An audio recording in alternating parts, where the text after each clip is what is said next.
Ingat dengan kata-kata Jack Ma, orang-orang yang bermental miskin itu adalah orang-orang yang susah dilayani. Diberi sebuah peluang dengan gratis, mereka pikir itu jebakan. Ditawarkan investasi kecil, katanya hasilnya tidak besar. Ditawarkan investasi yang besar, katanya mereka nggak punya modal. Diajak melakukan hal-hal yang baru, mereka berpikir bahwa mereka tidak punya pengalaman.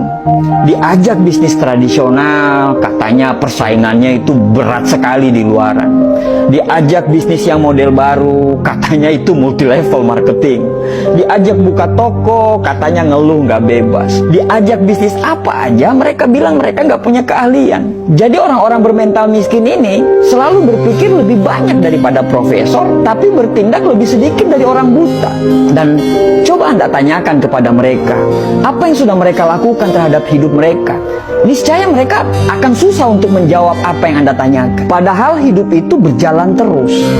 Dan tanpa mereka sadari, mereka itu lagi menyia-nyiakan hidup yang hanya sementara di dunia ini. Apa yang terjadi dengan kita sekarang? Karena tindakan dan pemikiran kita di masa yang lalu, di tahun-tahun lalu. Kalau sekarang kita hidupnya biasa-biasa saja, tidak ada perkembangan dan cenderung hidup kita itu malah menurun, bisa dipastikan tahun-tahun yang lalu itu kita nggak ngapa-ngapain sama sekali. Nah, kalau kita nggak ngapa-ngapain, terus kita pertahankan nggak ngapa-ngapain kita itu sekarang, bisa dipastikan masa depan kita atau tahun-tahun yang akan datang kita akan sama aja seperti sekarang. Selalu ada kesamaan apa yang dilakukan oleh orang-orang gagal dan bermental miskin ini. Kesamaan itu adalah sepanjang hidup mereka, mereka hanya menunggu dan menunggu.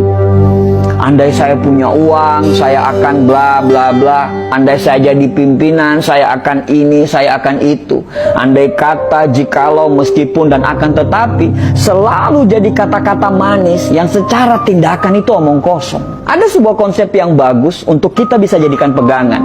Kalau kita mau hidup kita sulit ke depannya, maka sekarang ambillah pilihan-pilihan yang gampang. Nonton Netflix berseri-seri, scroll TikTok berjam-jam, nongkrong dengan teman-teman, bangun kapanpun kita mau, dan lakukan apapun yang kamu suka. Itu adalah tindakan yang sangat gampang. Tapi konsekuensinya adalah masa depan yang sulit. Atau kita mau mengambil pilihan yang kedua, yaitu kalau mau kehidupan ke depan kita gampang, maka sekarang kamu harus mengambil pilihan-pilihan yang sulit. Bikin rencana hidup, disiplin terhadap waktu, belajar hal-hal yang baru tanpa melupakan untuk mempertajam ilmu-ilmu yang lama, berteman dengan orang-orang yang mau diajak bertumbuh. Dan itu semua adalah pilihan-pilihan yang sulit. Tapi dengan pilihan-pilihan tersebut, insya Allah hidup ke depan kita itu akan jadi gampang. Merasa berdosalah ketika kamu melakukan hal-hal yang tidak bermanfaat. Hindarilah hal-hal yang tidak bermanfaat. Makan makanan yang sehat, tidur yang teratur. Ya susah memang, tapi insya Allah hal-hal yang sulit yang kamu jalani itu akan membuat hidupmu gampang ke depannya. Dan gampang di masa-masa yang akan datang. Setiap tindakan selalu siaplah dengan konsekuensinya. Mau gampang sekarang, sulit ke depannya, atau mau sulit sekarang, gampang ke depannya. Itu semua pilihan hidup. Dan dari semua pilihan itu tidak ada yang salah. Tapi bersiaplah dengan konsekuensinya. Susah memang dibedakan mana orang yang serius mau berubah dan orang yang cuma ngomongnya doang yang besar. Kamu tahu kalau hidupmu masih serba kekurangan, tapi kamu malah tidak mau kerja keras. Kamu tahu kalau sukses itu butuh perjuangan dan kegagalan, tapi kerjamu hanya mengeluh dan banyak protes. Kamu tahu kalau kamu kurang, tapi justru kamu bangga dengan kekuranganmu itu. Bahkan parahnya, kekurangan itu justru kamu jadikan alasan pembenaran kenapa kamu masih seperti ini. Ya wajarlah dia sukses, dia akan punya modal, sedangkan saya, ya wajarlah orang tuanya kaya, sedangkan saya, ya wajarlah dia didukung, sedangkan saya, ya wajarlah, maklumlah, mereka yang pantas apalah, dan bla bla bla bla bla. Banyak sekali alasan yang Anda ungkapkan. Padahal setiap orang itu pasti punya perangnya masing-masing loh. Kamu berperang dengan perangmu sendiri, begitu juga mereka. Mereka berperang dengan perangnya masing-masing. Setiap orang ada dengan masalahnya masing-masing. Bedanya, kamu menyerah dan mereka masih menyelesaikan masalah mereka dan mereka tidak pernah keluar dari arena pertempuran. Kalau kamu tidak berjuang, terus apa yang mau dimenangkan? Akhirnya, orang-orang sukses dan kita lagi-lagi tidak sukses. Setelah melihat mereka sukses, apa kata kita? Wajarlah, mereka kan beda. Ya iyalah beda. Orang-orang sukses itu pasti berbeda. Perbedaan tidak selalu yang terbaik, tapi yang terbaik pasti berbeda. Bukan beda makanannya, karena mereka pun makan apa yang seperti kita makan. Bukan beda dari kecerdasan. Terkadang orang-orang sukses itu justru kepintaran dan kecerdasannya itu jauh di bawah kita.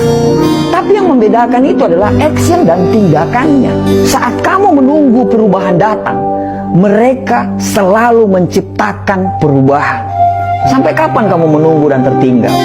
Lebih baik gagal karena melakukan sesuatu daripada sukses tapi tidak melakukan apa-apa dalam hidup. Manusia itu bisa berubah karena Tuhan menciptakan kita, selalu ada maksud dari penciptaan tersebut. Tidak ada yang bisa merubah diri kita kecuali diri kita sendiri yang mau berubah.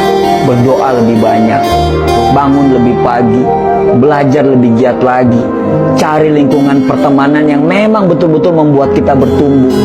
Selalu positif tiap hari dan jangan banyak mengeluh. Pelajari semua pola-pola kenapa orang bisa sukses. Karena sukses itu berpola, gagal pun berpola.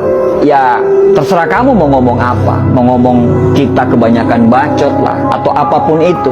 Tapi setidaknya kami sudah mengingatkan. Tugas kami itu hanya mengingatkan. Sesungguhnya kamu tidak akan dapat memberi hidayah kepada orang yang kamu kasihi, tapi Allah memberi hidayah kepada orang yang dikehendaki. Orang positif selalu saling mendoakan. Orang negatif akan saling menjatuhkan. Orang sukses itu paham proses, sedangkan orang gagal pasti banyak protes. Semoga kita dan keturunan kita bisa sukses dan bisa memberikan sumbangsi untuk negara ini.